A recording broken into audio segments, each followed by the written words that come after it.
Saint Paisios was a man with a warrior spirit taught by God to wage war, a valiant fighter who was more than a conqueror by the power of him that loved him. His was a noble spirit, a spirit of sacrifice, from which flowed a refined spiritual sensitivity and an overabundance of love toward God and man, removed of every trace of self. The catchwords, which were constantly found in his mouth and preeminently unceasingly shown forth in his life in an exemplary way, were filotimo, nobility, and sacrifice, virtues closely linked which spring from a generous heart, a heart that puts its trust in God, a heart that, in turn, gushes forth peace, hope, and joy. St. Paisios' teaching on the value of filotimo, nobility and sacrifice, and on the need for interior vigilance and humble, positive thinking are particularly crucial for all who have been raised on the dregs of Western culture. A culture, poorly so-called, which has nonetheless, through globalization, laid exclusive claim to being the worldwide culture. The keystone of this now global way of life and worldview was succinctly stated by René Descartes at the beginning of the Enlightenment era. I think, therefore I am. In contrast to this rationalistic creed, there stands that which has been written to describe the theology of the elder sovereignty of Essex, but which can be applied equally well to the sum total of the teaching of the elder Paisios, and indeed to all orthodox life. I love, therefore I am. For it is only by love for Christ and the love of Christ that filotimo, nobility, and sacrifice, and all of life itself, can be understood. Moreover, it is only by descending into this self-emptying spirit of Christ that one can ascend to the heights where peace, hope, and joy are acquired. They want to feel joy, but one has to sacrifice in order for joy to come. Joy is born of sacrifice. True joy arises from filotimo. If one cultivates filotimo, his life becomes a constant feast day. Man is tortured by egotism and self-love. These are what causes man to trip and fall.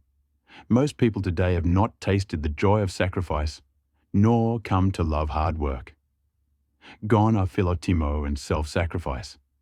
In their stead have come laziness, easy solutions, and much leisure. Christ has nobility. He tells us, "This is what is good. If any man would come after me." He does not say, "Like it or not, you must come with me." The devil, on the other hand, is shameless. He will try anything to entrap human beings. God respects human freedom. He did not create slaves, but children. Even though God foresaw our fall, He did not make us slaves. He chose to come and take on flesh and be crucified and win us back. Even though the devil can use the freedom that God gave us to cause great harm, God also has the opportunity to sift our hearts. What one does with his heart is readily apparent. He who has an abundance of filotimo stands out. Elder, what must one do in order to turn things around spiritually? It takes a filotimo-filled effort with hope and trust in God.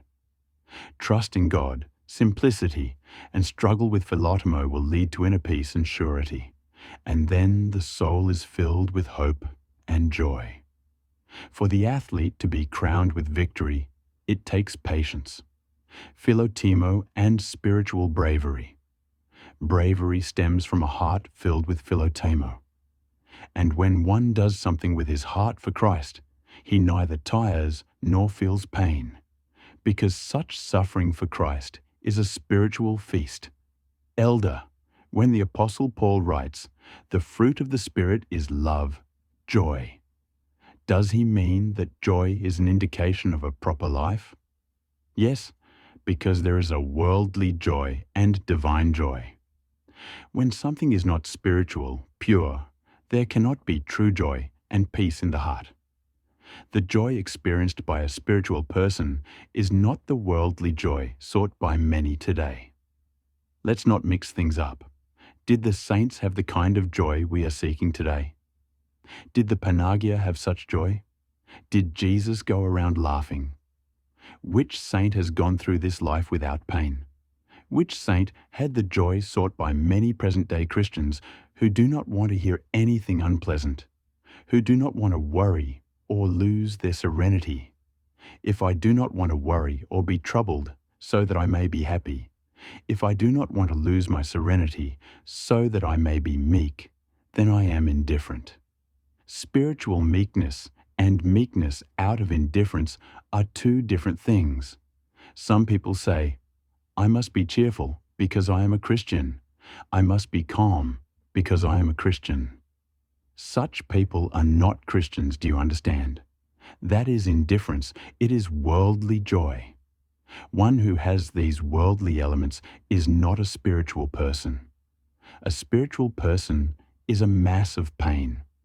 That is to say, a spiritual person is pained over circumstances, over people, but is compensated for this pain by divine consolation.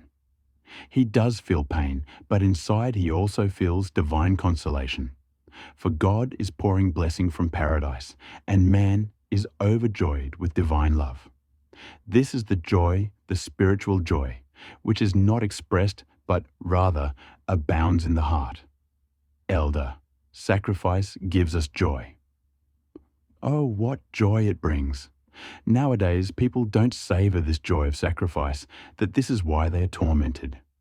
They have no ideals in them. They are too bored to live. A generous heart and self-denial are what drive us.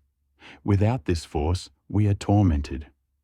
In the old days, in the villages, some people would go out at night unseen in order to quietly open up a pathway for others, that they would bless and forgive them when they died. Now, one seldom encounters this spirit of sacrifice. When someone takes seriously the struggle that must be carried out in this life, there is a divine flame in him. If this divine flame is missing, then he is useless. It is this that gives him joy, courage, filotimo. This is what the Lord said, I came to cast fire upon the earth. When this divine fire exists, then the chanting and prayer we do for ourselves and others will have results. Whoever has no filotimo, no sacrifice, will have either worldly joy or worldly worries, but he cannot experience spiritual delight. If we work to correct ourselves and look more intently towards our inner activity rather than our external, giving precedence to divine help, we can in turn be of greater and more positive help to others. We will also achieve an inner serenity that will quietly help the souls of the people we encounter, because spiritual serenity reflects the virtue of the soul and transforms the soul. When someone applies himself to external activity before having polished his spiritual inner state, he may struggle spiritually, but he will be fraught with worry, anxiety, lack of confidence in God, and frequent loss of serenity. If he does not improve himself, he cannot say that his interest for the common good is pure. When he is liberated from the old self and all things worldly, then he will receive divine grace and be not only at peace with himself, but also be able to bring peace to everyone else. But if he has not received the grace of God, then he can neither govern himself nor help others in order to bring about a divine effect. He must first be immersed in divine grace and then utilize his resulting sanctified powers for the salvation of others. In our day, there exists a lukewarm spirit. There is no manliness, no sacrifice. Everything has been turned upside down by the contemporary imbecilic logic. Worldly people say, how lucky are the wealthy that live in big and luxurious mansions and have all the comforts and conveniences. Blessed, rather, are those who have succeeded in simplifying their lives and freeing themselves from the noose of worldly progress, from the many comforts that cause much discomfort, and have rid themselves of the dreadful anxiety of today's times. If we refuse to simplify our lives, we will suffer. If we live simply, all our anxiety will go away. Elder, what is the best way to come to understand the joy of austerity and frugality? You need to grasp the deeper meaning of life. But seek ye first the kingdom of God and his righteousness, and all these things shall be added unto you. This is the beginning of simplicity and the right way to deal with things in one's life. Tranquility is a very important subject. To be tranquil is to pray even when one is not literally praying. Tranquility is mystical prayer and very helpful to prayer. It is like the invisible breath of man. A monk who labors spiritually in tranquility will find himself immersed in the Jesus prayer. Do you know what immersed really means? When a small child rests contentedly in his mother's arms, he is quiet, he does not speak. It is a deep union, a silent communication. This is why it is good for monasteries to be located in isolated areas, away from archaeological sites, worldly noise, and great crowds. If we do not use good thoughts and deal with things in a spiritual way, even living next to saints will not help us. Let's say that I find myself at a military base. I should think of the trumpet as a church bell, and of weapons as spiritual armaments against the devil. If we don't treat every situation in a spiritual way, then even the sound of the church bell will annoy us. Either we make the best of a situation spiritually, or the devil will take advantage of it. A restless person will bring his restless self with him, even into the desert. The first and most important thing for the soul is that she acquire inner peace in the noisiest of places, so that she will be able to rest in the stillness of the desert. If you want to be at peace and feel joy, never justify yourself and never lose hope. Abba Isaac says, "Love does not know shame." Love is full of courage or boldness, in the good sense of the word. Such love contains reverence and respect, and so it wins over fear. When our reserve is spiritual, we feel great joy. When, for example, a small child loves his mother and father with this kind of trust-filled boldness, he is not afraid of being smacked by them. He takes his father's hat, even if it is an officer's hat, and throws it in the air and has such a good time. He has good simplicity, which does not involve impudence. It is important that we be able to discern the difference between the two. Where there is no respect, no reserve, we end up with boldness, impudence, and audacity. Then we will hear, for example, of the girl who remains lying in bed telling her mother, "Mother, bring me a glass of water. Make it very cold." "Oh, this is not cold. Didn't I say cold?" When they speak like this at that age, they will surely ask later, "Why should a woman fear her husband?" Ephesians 5:33. What they don't understand is that this kind of fear is filled with respect, and this respect in turn is filled with love. When I respect something, I also love it, and when I love something, I also have respect for it. There are 4 stages in confronting injustice. Let's say someone strikes you unjustly. If you are at the first stage, you strike back. If you are at the second stage, you feel very upset inside, but control yourself and do not speak. At the third stage, you are not agitated by the injustice. But at the fourth stage, you experience great joy, extraordinary spiritual gladness. When someone is wronged and proves that he was not at fault, he is justified and feels satisfied. In this case, he feels a worldly joy. But if he confronts the injustice spiritually, with good thoughts, and without trying to prove that he is innocent, he experiences spiritual joy. That's when he has divine consolation in his heart and is moving in the realm of doxology, glorifying God. Have you any idea what joy can be felt by a soul that is wronged but does not attempt to justify itself so that people will say, "Bravo," or "I am sorry"? It rejoices more in being wronged than in being justified. Those who reach this spiritual condition wish to thank the one who wronged them for the joy rendered in this life, but also for the eternal life that has been secured. How different is the spiritual from the worldly? In the spiritual life, things are in reverse. When you are left holding the short end of the stick, then you feel good. And when you give it to someone else, you feel badly. When you accept an injustice and are prepared to justify your neighbor, you accept Christ himself into your heart, who was often wronged and maligned. It is then that Christ cannot be evicted from your heart and fills you with peace and gladness. Try it, my children, and experience this great joy.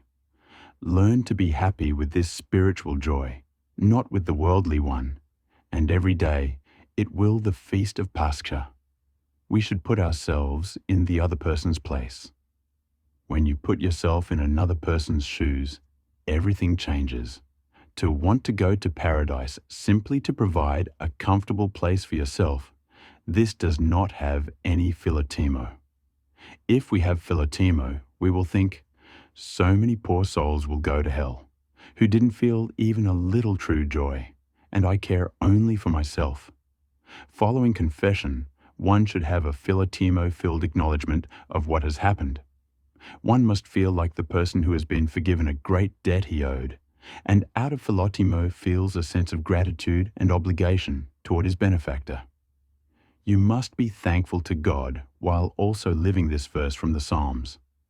I acknowledge my iniquity, and my sin is ever before me, so as to prevent oneself from growing too bold and repeating the same faults. Everyone cannot be fit into the same mold.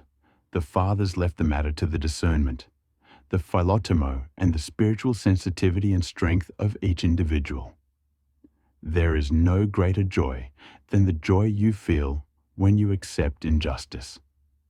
I wish everyone was unjust to me.